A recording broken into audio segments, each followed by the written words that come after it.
reebaadu say wax ku dhalan ayaga yaqaan marka saas ay taana waxan baa la dhalaa mar ay seexdeen ilmuhu haday doonaan markaas kadib laga dhigto dib loo dhigto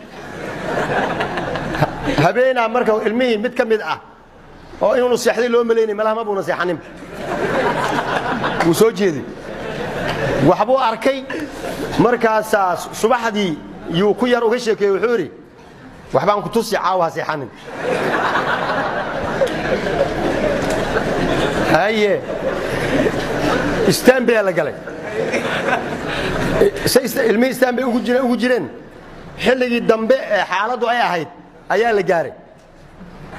kii wax ballamiyay ee hore yaa wuxuu damcay inuu kii toosiyo oo yiraahdo hawsha haday bilaabanaysa